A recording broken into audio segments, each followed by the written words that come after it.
Pada malam terakhir kehidupannya, Saman Abbas berjalan bersama kedua orang tuanya. Tidak ada kamera yang merekam apa yang terjadi setelah itu. Tidak ada saksi mata yang melihat langsung kematiannya. Namun sebuah kamera pengawas menangkap beberapa menit yang kemudian menjadi salah satu bukti paling penting dalam penyelidikan. Seorang gadis berusia 18 tahun berjalan meninggalkan rumahnya. Beberapa jam kemudian, ia menghilang. Selama lebih dari 1,5 tahun, keluarganya mengatakan bahwa mereka tidak tahu di mana Saman berada. Tetapi para penyidik mulai melihat sesuatu yang jauh lebih mengerikan. Saman bukan sekedar seorang gadis yang tiba-tiba pergi. Sebelum ia menghilang, ia telah mengatakan kepada orang-orang di sekitarnya bahwa ia takut terhadap keluarganya.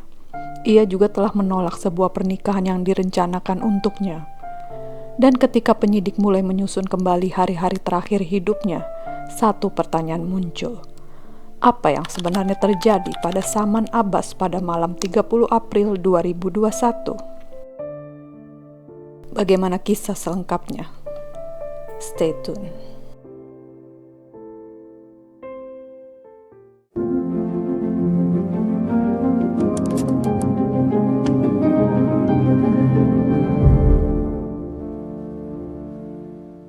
Saman Abbas lahir pada 18 Desember 2002 di Pakistan. Ia kemudian pindah ke Italia bersama keluarganya ketika masih remaja. Keluarga tersebut menetap di Novellara, sebuah kota kecil di provinsi Reggio Emilia, wilayah Emilia Romagna, Italia bagian utara. Ayahnya, Sabar Abbas, bekerja di sektor pertanian. Keluarga mereka tinggal di sebuah kawasan pedesaan yang berdekatan dengan tempat Sabar bekerja. Di lingkungan baru itu, Saman tumbuh di antara dua dunia. Di satu sisi ada keluarga dan nilai-nilai yang dibawa dari Pakistan. Di sisi lain ada kehidupan sosial Italia yang semakin dikenalnya. Ia belajar bahasa Italia, ia bersekolah, ia mulai membangun kehidupan sosialnya sendiri. Dan perlahan, Saman memiliki gambaran tentang masa depan yang berbeda dari rencana keluarganya. Ia ingin menentukan jalan hidupnya sendiri. Keinginan sederhana itu kemudian menjadi pusat dari tragedi yang akan mengikutinya. Bagi Saman, masalah terbesar bukan sekedar hubungan dengan keluarganya, masalahnya adalah masa depannya. Menurut penyelidikan dan keterangan yang muncul dalam proses persidangan, keluarganya telah merencanakan agar Saman menikah dengan seorang kerabat di Pakistan. Pernikahan tersebut bukan sesuatu yang Saman inginkan. Ia menolaknya, dan penolakan itu membuat hubungan antara Saman dan keluarganya semakin memburuk. Pada periode yang sama, Saman telah memiliki seorang kekasih bernama Sakib Ayub. Hubungan tersebut menjadi salah satu sumber konflik besar di dalam keluarga. Saman ingin menentukan sendiri siapa yang akan menjadi pasangan hidupnya. Keluarganya menginginkan sesuatu yang berbeda. Disinilah konflik mulai berubah menjadi persoalan yang jauh lebih serius. Pada tahun 2020, Saman tidak lagi hanya menolak, ia mulai mencari bantuan. Menurut laporan media Italia dan catatan penyelidikan, Saman menghubungi pihak berwenang dan layanan sosial setelah mengalami tekanan serta ancaman berkaitan dengan keluarganya dan pernikahan yang tidak ia kehendaki. Ia kemudian ditempatkan di sebuah fasilitas perlindungan. Untuk sesaat, sepertinya Saman berhasil keluar dari situasi tersebut. Ia berada jauh dari rumah. Ia mendapat perlindungan. Ia mempunyai kesempatan untuk memulai kembali. Namun perlindungan itu tidak menjadi akhir dari cerita. Karena beberapa waktu kemudian, Saman kembali kepada keluarganya. Keputusan itulah yang kelak menjadi salah satu bagian paling tragis dari seluruh perkara. Kemudian datanglah bagian yang paling sulit dipahami. Saman kembali ke rumah. Ia kembali kepada orang-orang yang sebelumnya telah ia laporkan. Ia kembali ke tempat yang menurut penyelidikan justru menjadi pusat konflik. Mengapa? Tidak ada jawaban tunggal yang dapat dibuktikan sepenuhnya. Namun penyelidikan menunjukkan bahwa Saman masih memiliki hubungan dengan keluarganya. Ia masih membutuhkan barang-barangnya. Ia masih memiliki urusan mengenai dokumen dan kehidupan sehari-hari. Dan mungkin seperti banyak anak yang berada dalam konflik keluarga, ia masih percaya bahwa situasinya dapat diperbaiki. Tetapi pada akhir April tahun 2021, situasinya berubah sangat cepat.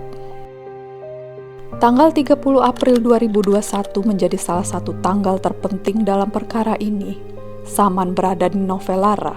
Malam semakin larut. Di kawasan pertanian tempat keluarganya tinggal, kamera pengawas merekam pergerakan beberapa anggota keluarga. Saman terlihat bersama orang tuanya. Rekaman itu tidak menunjukkan pembunuhan. Namun rekaman tersebut menjadi sangat penting karena memperlihatkan bahwa Saman masih berada di sekitar rumah sebelum menghilang. Setelah itu, jejaknya berhenti. Menurut jaksa, Saman dibunuh pada malam antara 30 April dan 1 Mei 2021. Tanggal kematian yang kemudian tercantum pada makamnya adalah 1 Mei 2021. Kemudian penyelidik menemukan sesuatu yang mengubah arah perkara. Sebuah kamera pengawas menangkap 3 orang berjalan menuju kawasan ladang. Mereka membawa sesuatu yang terlihat seperti alat untuk menggali. Salah satu benda yang menjadi perhatian penyidik adalah sebuah sekop. Rekaman tersebut kemudian menjadi salah satu elemen penting dalam penyelidikan. Bagi masyarakat, gambar itu mungkin terlihat sederhana. 3 orang, sebuah jalan, sebuah alat. Namun, bagi penyidik, gambar tersebut menimbulkan pertanyaan besar. Jika Saman memang masih hidup dan telah pergi dari rumah, mengapa beberapa anggota keluarganya terlihat membawa alat untuk menggali tanah pada malam yang sama? Penyelidikan kemudian beralih dari kasus orang hilang menjadi dugaan pembunuhan. Tidak lama setelah Saman menghilang, orang tuanya meninggalkan Italia dan pergi ke Pakistan. Keputusan itu semakin memperkuat kecurigaan penyidik. Pada saat yang sama, beberapa kerabat Saman juga menjadi sasaran penyelidikan. Mereka tidak semuanya berada di Italia. Satu demi satu, penyidik mulai mengejar mereka. Salah satu sepupu ditangkap di Prancis. Kerabat lain kemudian ditemukan di Spanyol.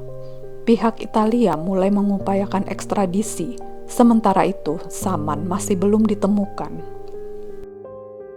Pada tanggal 8 Juni tahun 2021, sebuah percakapan yang melibatkan ayah Saman menjadi bagian penting dari berkas perkara. Dalam percakapan yang kemudian masuk ke dalam penyidikan, Sabar Abbas terdengar mengatakan, "Saya membunuh putri saya." Kalimat itu kemudian menjadi salah satu bukti yang sangat banyak dibahas. Karena bukti dalam perkara pidana tidak berdiri sendirian, penyidik harus menghubungkan percakapan itu dengan rekaman kamera, perjalanan keluarga, keterangan saksi, bukti forensik, lokasi penguburan, serta rangkaian tindakan setelah Saman menghilang. Dan proses itu berlangsung selama berbulan-bulan. Selama berbulan-bulan, Saman tidak ditemukan. Pencarian dilakukan di sekitar Novelara, tanah diperiksa, area pertanian disisir, anjing pelacak digunakan, peralatan khusus dikerahkan, drone digunakan untuk membantu pencarian, tapi hasilnya nihil. Saman seperti menghilang dari permukaan bumi. Sementara itu, proses hukum terus berjalan. Pada tahun 2022, jaksa menutup tahap penyelidikan dan membawa 5 anggota keluarga ke proses pengadilan. Namun satu pertanyaan tetap belum terjawab. Di mana tubuh Saman? Kemudian, lebih dari 1,5 tahun setelah Saman menghilang, perkara ini memasuki babak baru. Sebuah lokasi di dekat tempat keluarga Saman tinggal kembali diperiksa. Di sebuah bangunan pertanian terbengkalai, penyidik menemukan sesuatu yang selama ini mereka cari. Sebuah tubuh ditemukan terkubur cukup dalam di bawah puing-puing. Lokasinya hanya sekitar ratusan meter dari tempat tinggal keluarganya. Tubuh tersebut masih mengenakan pakaian. Penyidik kemudian melakukan pemeriksaan forensik dan DNA. Pada 4 Januari tahun 2023, identitas jenazah secara resmi dikonfirmasi sebagai Saman Abbas. Pemeriksaan medis menemukan adanya kerusakan pada tulang leher. Temuan tersebut konsisten dengan kemungkinan adanya pencekikan. Namun di video ini guys, kita tidak perlu memperlihatkan detailnya. Yang jauh lebih penting adalah apa yang dikatakan bukti tersebut mengenai cara Saman meninggal. Ia bukan sekedar menghilang, ia telah menjadi korban pembunuhan dan tubuhnya disembunyikan. Menurut jaksa, pembunuhan tersebut berkaitan dengan penolakan Saman terhadap pernikahan yang telah direncanakan keluarganya dan keinginannya menjalani kehidupan dengan pilihannya sendiri. Pada akhirnya, teori tersebut bukan hanya menjadi opini publik. Pengadilan Italia menyatakan para terdakwa bersalah. Pada Februari tahun 2023, persidangan terhadap 5 anggota keluarga Saman dimulai. Mereka adalah Sabar Abbas, ayah Saman, Nazia Shahin, ibunya Saman, Danis Hasnen, pamannya, Ikram Ijaz, sepupunya, dan Nomanul Haq, sepupunya.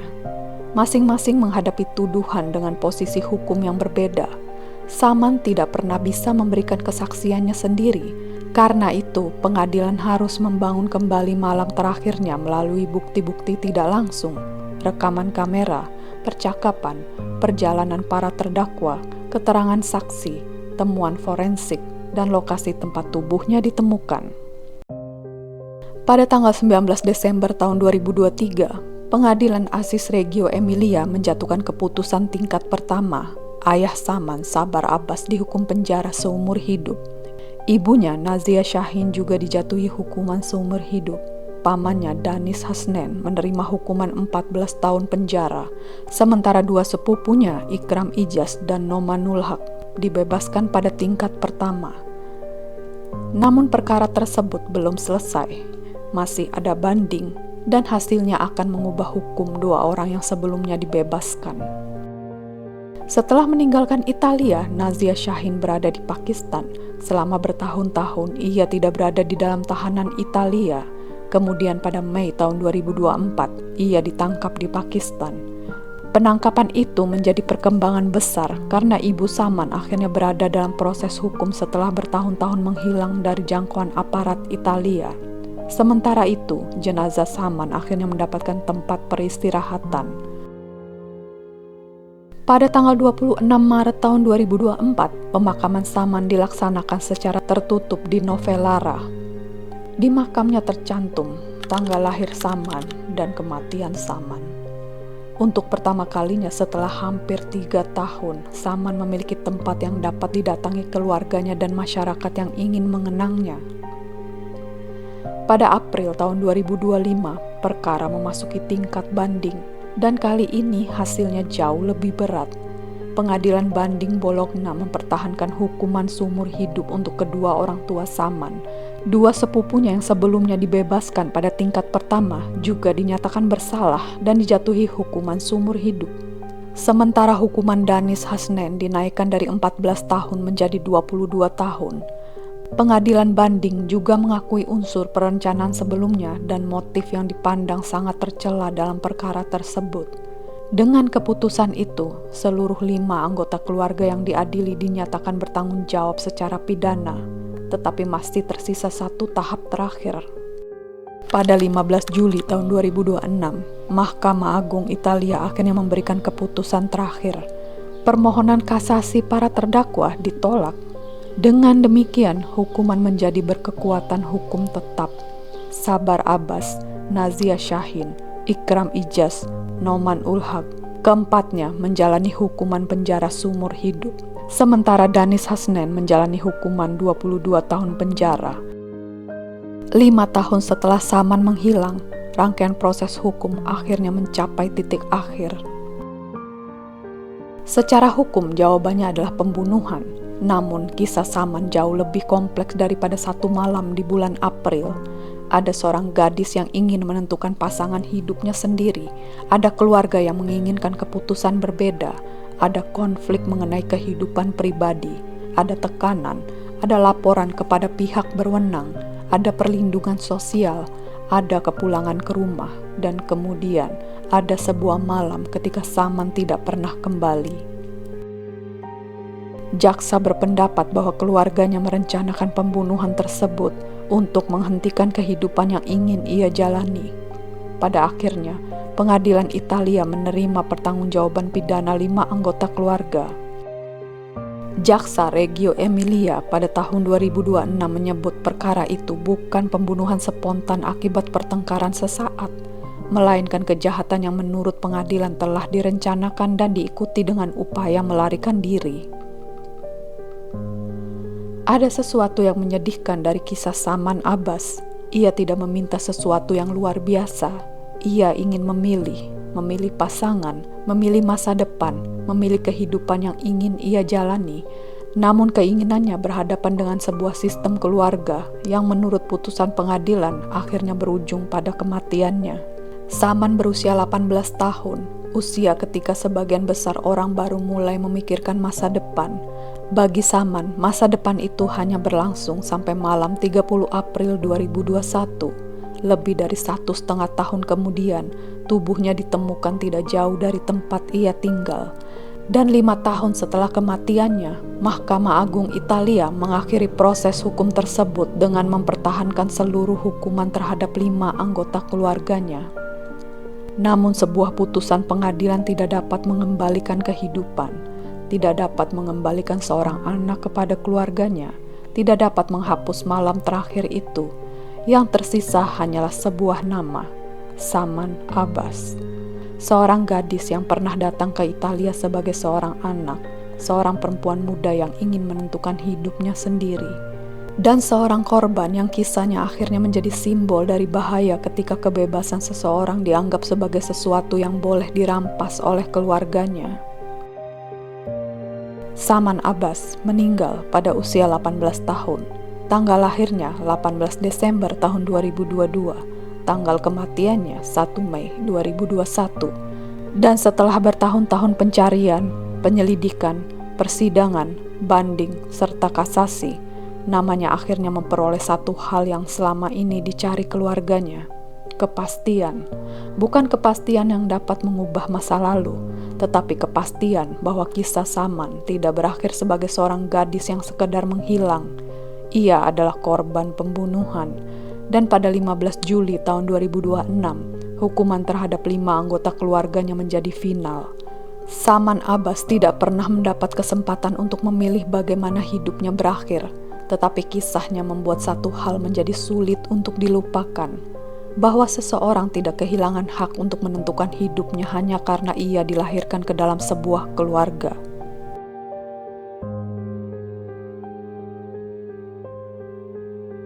Nah, itu tadi adalah kisah Saman Abbas. Bagaimana pendapat kalian, guys? Jangan lupa tulis di kolom komentarnya ya. Sekian dulu video dari saya. See you in my next video.